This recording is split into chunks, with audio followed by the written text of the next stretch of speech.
దేవుని యొక్క అతి శ్రేష్టమైన నామమునకు మహిమ కలుగునుగాక. ఈ ఉదయకాలము మీకందరికీ వందనాలు తెలియచేస్తున్నాను. దేవుడు తన ఉచితమైన కృప చొప్పున మార్చి నెలంతా కాచి కాపాడి సంరక్షించిన దేవునికి సమస్త మహిమ ఘనతలు ఆయనకే చెల్లునుగాక. ఈ దినము మిమ్ములను బలపరచు దేవుని మాట ప్రభువు స్తుతి నొందునుగాక. అనుదినము ఆయన మా భారము భరించుచున్నాడు. కీర్తనలు 68వ కీర్తన 19వ చరణం. దావీదు భక్తుడు అంటున్నారు, ఆయన నామము స్తుతి నొందదగినది. నిత్యము ఆయనను మనము స్తుతించ బద్దులమయ్యున్నాం. ఎందుకంటే మన భారములు భరించుచున్న దేవుడు ఆయనే.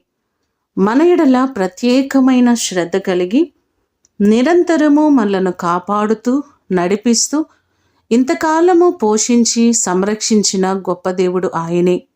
ఇక ముందు కాలంలో కూడా ఈ నెలంతా ఆయన మిమ్ములను తన రెక్కల నీడలో భద్రపరిచి మీకున్నటువంటి ప్రతి భారములను ఆయన చేతికి మీరు అప్పగించినట్లయితే దేవుడు తప్పకుండా మీ సమస్యలన్నిటి నుంచి విడిపించి గొప్ప పరిష్కారమును మీకు చూపిస్తారు.